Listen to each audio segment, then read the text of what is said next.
Hey YouTube, Hi Radical here. Um, some people will probably be, I don't know. I've decided to kind of reprioritize and place this video in front just because the point that it covers seems to supersede all of the videos I have planned to do up to this point. And it's kind of a foundational thing, and I wanted to address it. I recently got a letter from a friend pointing out some conversation that had gone on in one of Goat's.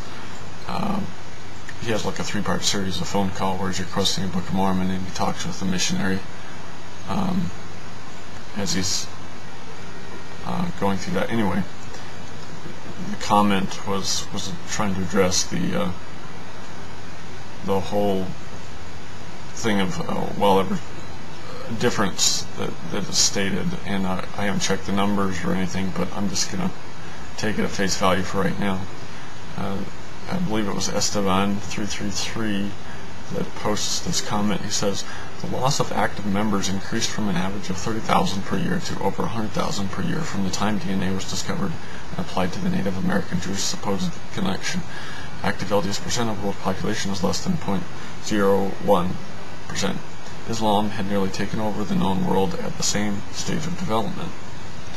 And then the person that had kind of brought this to my attention brings up a point, and he asks, essentially, why would God set something up like this? Why would God not make the truths more apparent? If Islam was able to take over the known world, essentially dominate the known world within the same period of time, then what's holding up God as far as making the truth just so clear? He brings up, I'm just going to quote him, I hope he doesn't mind me doing this. He says, logically it makes no sense to, quote, hide, unquote, the truth from the world, inasmuch as there is no evidence for the Book of Mormon. Again, I don't agree with that, but this tends, I'll get into it a bit further. I know some of you are probably jumping out of your chairs right now. This tends to bar the rationally minded and creates a body of dogma, feasting zealots that have no ability to see past the walls of religious indoctrination to the ever-expanding collective of world knowledge. So I'm going to address this idea of rationality. What does it mean to be rational?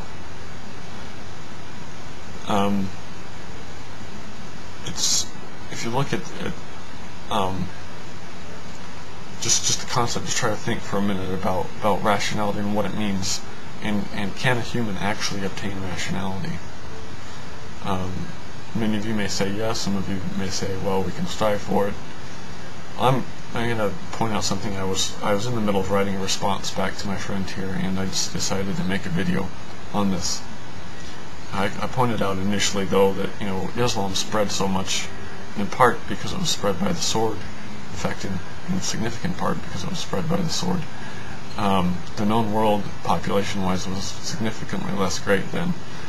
I pointed out some other aspects in this thing I was writing, such as the fact that apostasy is a common occurrence in Judeo-Christian traditions. I mean, the Old Testament is full of mass apostasies and repeated apostasies. In the New Testament, massive groups of disciples left Christ. In fact, when Christ pointed out that they needed to eat his flesh and drink his blood, he lost a whole ton of disciples, and it states explicitly in the New Testament that from that day on they didn't follow him. So there's kind of a history in the Judeo-Christian tradition of there's mass apostasies, and in the early days of the Church of Jesus Christ of Latter-day Saints, there were mass apostasies. I think a lot of members of our faith, of the Mormon faith, can't really wrap their minds around the potential for mass apostasy, and that's kind of in connection to that. But getting back to this idea of rationality, I'm just going to read you what I've written. I said, what is a rational mind? I mean the ultimate manifestation. With a perpetually limited view, a condition inherent to any and all humans, what is rationality ultimately?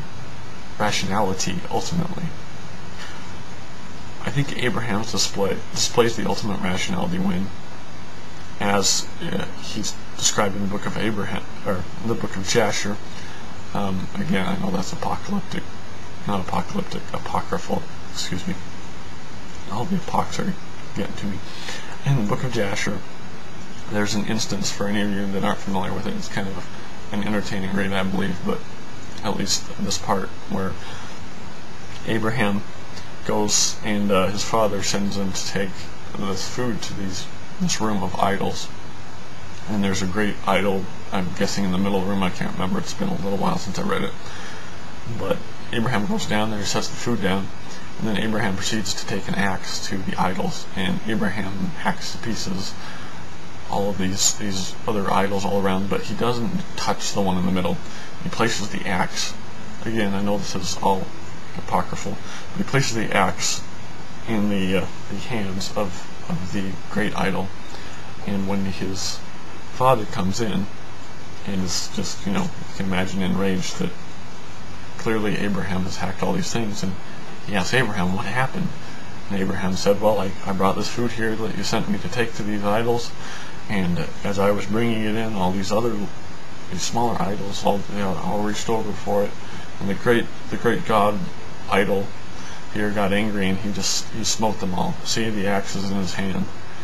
And eventually comes down to it, his dad basically says that's impossible, they're pieces of wood. And of course that was the point of Abraham.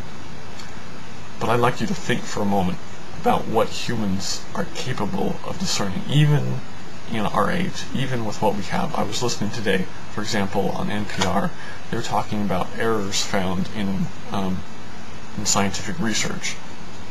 There was a scientist, because it was looking like some of these surveys they had done of researchers looked like it could be a significant issue. And this researcher came on and kind of poo-pooed it, because he's like, it's peer-reviewed, This essentially, he didn't say it in that many words, he said it in a lot more understandable language for the general populace, but he says other people will take this and try and repeat it, and if they don't come out with it, then it's a fail-proof system.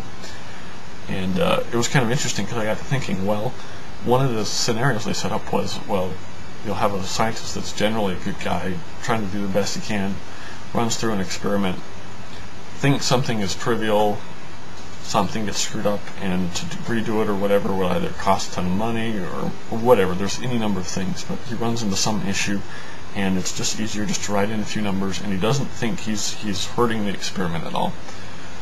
Now normally, yeah, a peer review thing could pick that up. Now, but what if the nature of the thing that you were doing had it so that instance, that problem that initial researcher ran into, was run into by the next peer review researcher?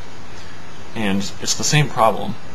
Humans that have been trained, in the same logic, and so they're going through they've got the same logical systems built up in their head. What if you had a repetition of this, where each researcher was running into these problems, and they wanted to do the right thing, they thought they were doing the right thing, they thought that the stuff that they were brushing over on that wasn't that significant, that they were coming out with the right answers anyway. And it's this whole idea of we simply just lack the capacity to perceive and to guarantee that we have the truth. In my arguments with Pericles Solon as of late, they just harken back to his response, and I know I've said that I'll respond to that, but he essentially, in his logic, he'll go and say, well, essentially, everything's, as we can come to everything, he talks about, oh, well, we come to truth the same way a chimpanzee does, and the chimpanzee sees a banana and gets the banana, and because, he puts things together in his mind, he prospers, and that's great, and he's gotten truth because he's prospered. And he says a more advanced chimpanzee, or whatever primate, referring to humans, figures out theory of relativity, and the equations work out, so it's great. But it doesn't line up, though. It doesn't line up with good and evil, right and wrong. You can get knowledge, you can figure out what's